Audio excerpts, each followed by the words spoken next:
Hi, yes, I'm Lucinda Sinclair, and I'm the producer and the actress in the short film Pretty. Beautiful. And how long's it been since Pretty came out? Yeah, well, we've actually just completed a full year on the film festival circuit.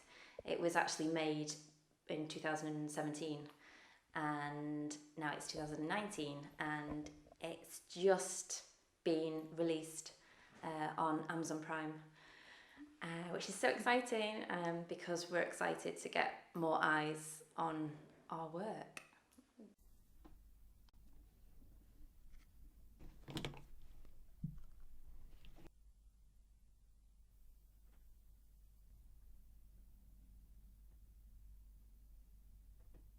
Why do women wear so much makeup? How long did Pretty take from the genesis of the idea to? Yeah, I think overall it was about 8 months from the actual first draft. It was a conversation I had between a really good friend of mine, a writer, Derek Martin. We were just saying, I wish we could sort of work together because he's actually a playwright, he writes for theatre, and I just do screen work. And I said, you know what, if you fancy writing a short film, let me know. And a couple of weeks later, he got back to me and said, I've written you something. Chance, yeah. He was like, I've done it. Yeah, he said, it's yours if you want it. Oh, Of course I want it. And the first draft was very different to what we ended up using, but the idea was pretty much the same, and I loved it. I fell in love with it straight away. So yeah, it took about 8 months. So you already knew the other actress, Yes. and Yeah. so you'd met her and you worked on projects and everything with her before, and now this is the most recent one you've Yeah. done with her. That's right, yeah. So there's only one other actress in Pretty, and that's Mary Barclay. And I met Mary in an acting class the year before we actually went into production, and I knew what she was capable of, and she just seemed to be right for the role of Helen. So I asked her if she'd like to be in it, and she was delighted to. And we just did a couple of screen tests together, and it just naturally worked from there. So yeah, the casting process was quite easy. Sounds like the easiest casting like ever. Absolutely. We had two people that we wanted and we got both of them and they got on and everything went well. No one was sick or cancelled or didn't work out. I know, yeah. Fab. I mean, yeah, we had a couple of hiccups Yeah. right up until the filming day, but no, thankfully, the cast were good. Beautiful. And was it quite a small crew as well, or? Yeah, I think in total there were about 8 of us, which was really nice actually because I was able to give 8 people a job. Mm-hmm. And a few of them I'd known, or a couple I've maybe worked with before.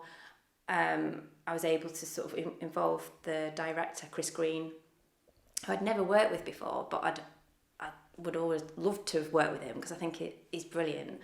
But I'd met him quite a few months beforehand, and he was very keen in the writing process actually. So from getting the first script, he was quite keen. He said, oh yeah, let me see this film, and he had his little input there because he's actually a writer as well. And then it came to, look, we actually need a director for this, Chris, are you interested? And he's like, yeah, sure, Yeah. I'll do it. So he was on board, which was brilliant, and I was able to sort of get a DOP through a mutual friend. Dizzy Starostins was recommended to me, and I saw his show reel, and it was beautiful. And that's exactly what we needed. We needed that look for the whole film to go with it, because the whole film is just very simple, and there's not a great deal of dialogue in it. So it's all done on the aesthetics and the way that the actors look at each other and communicate that way. So we had to have it quite intimate and quite slow pace really. And that's exactly what we got in the end. So I'm really happy with that. Oh, fantastic. Yeah. What was the biggest challenge when it came to filming? I guess, I mean, we had a few hiccups along the way. Location-wise, my location fell through quite close to the filming date, as it always does. Mm-hmm. So we actually ended up filming it at my house. Oh, brilliant. There you go. There Very you go. personal project. Then. Yeah, very, very personal indeed. Thankfully, I had that as a backup, and that all came together, and we were able to go ahead with the shoot. I guess the whole pre-production stage, I'm first-time producer, so I hadn't done this before. I'd only ever been in front of the camera. So to actually get this project up and running, funding is probably the hardest. Even though I'm very, very grateful I was able to self-fund the majority of the project from a commercial I shot the year before. I was able to sort of invest that money from that into my film. So I guess it wasn't an easy organic process. Yeah. But that's all learning part curve, of it. yeah. Absolutely, a learning curve. And I was just able to ask advice along the way from my industry contacts and give it a go. And I think we did a pretty good job. Oh no, definitely. Would you be keen on doing more like pre-production work, more like producing as well, or are you? Yes, Still I leaning would towards actually. I actually sat back a little bit and just not rushed into the next project yet. Obviously, like I said, we've done a year on the film festival circuit with Pretty. I just wanted to see how that was going before jumping and doing a completely different project. However, I am now working on something else. I'm producing again, and I'm actually producing a web series. Oh, fantastic. Which is just an idea that came up between an actor friend of mine. Actors, we when we're not busy, it's hard. It's frustrating, but it's also it's upsetting. To not be able to get out there and create. So we just decided let's create something ourselves. So he actually set me the challenge of writing, which I struggle with. I'm not a writer, but it's like, well, you can write a 1-minute scene for 2 actors and you can produce it. And he's quite good with the technical side of things, editing and stuff. So between us, and obviously we've got a little mini crew with us as well, we've just done a pilot of the web series. The whole series is called T1 Sugar. And we have just got episodes 2, 3 and 4 written, and we're going to be going into production very soon, so keep your eye out for the next episode. Oh, fantastic. Awesome. Thank you. When it comes to other challenges, how was it going back into acting and back into the creative side after having kids and having a family? Yeah, if a tough one.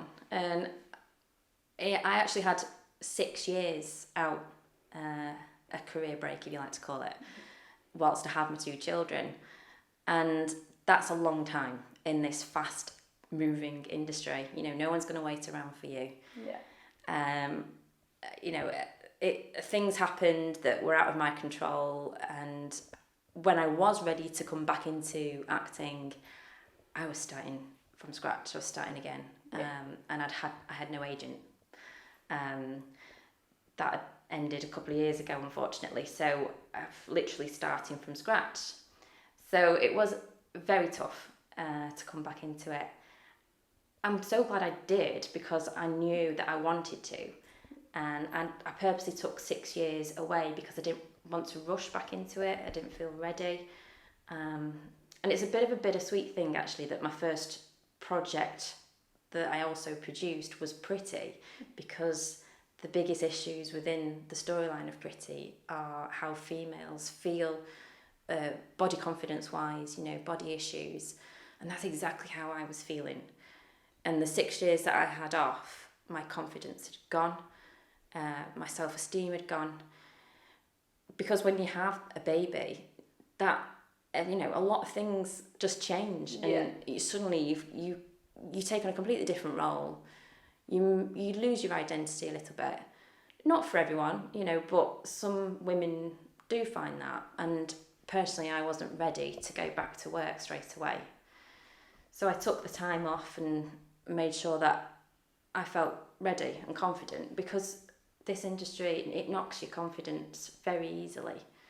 So I had to make sure, I can get it back into this. And that's why I spent pretty much the whole of the year in 2016 retraining, going back to acting classes, doing workshops, meeting new contacts, and thankfully got a new agent Yeah. and went from there.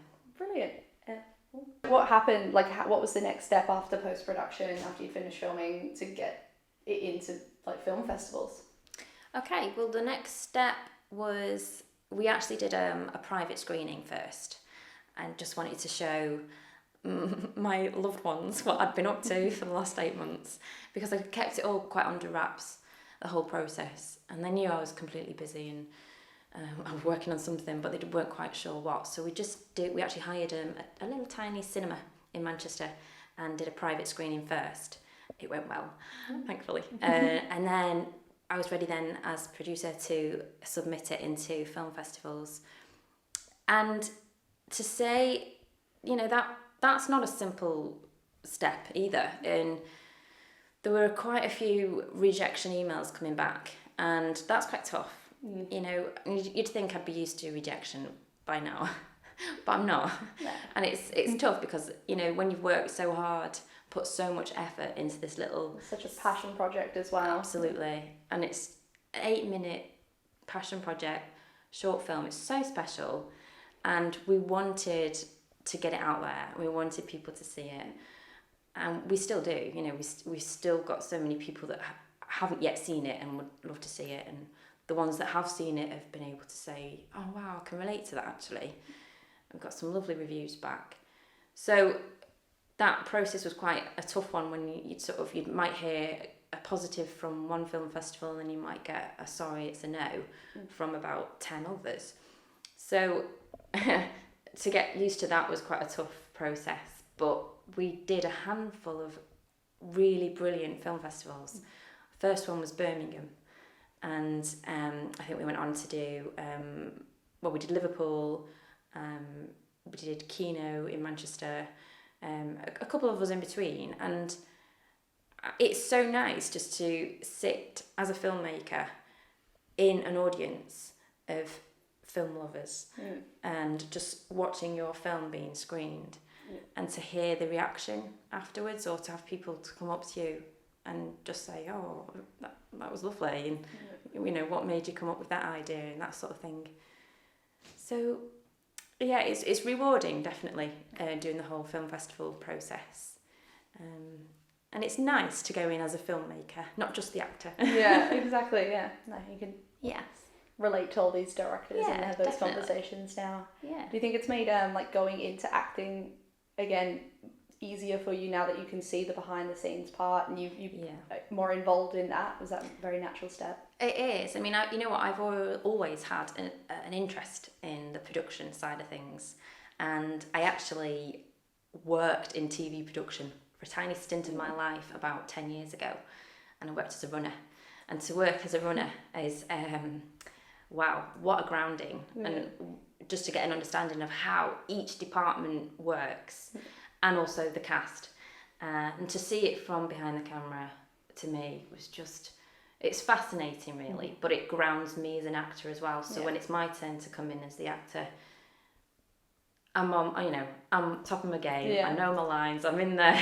It's someone's baby. You're gonna that sort of thing, because I am so grateful for the work. So yeah, and I would love to just keep the acting going. Keep it coming. But obviously, in between those jobs, there's so few and far between, unfortunately. But I've now got my producing side, so. Yeah, exactly. Yes, now create some more new material. Exactly. Oh, that's fantastic. Yeah. So what's next? So the next big thing obviously is you've got your Amazon Prime debut. Yes, which is so exciting. So Amazon Prime, and there'll be a couple of extra things. You sort of keep a lookout on our Twitter feed and social media. There's a new channel coming out in December, LGBT, and they're going to screen Pretty on that. But all the details are still a little bit vague at the minute. So if you keep your eye out on Twitter, we're at Film Pretty, and that's my production site, my Gal Productions, or we've got the website filmpretty.co.uk.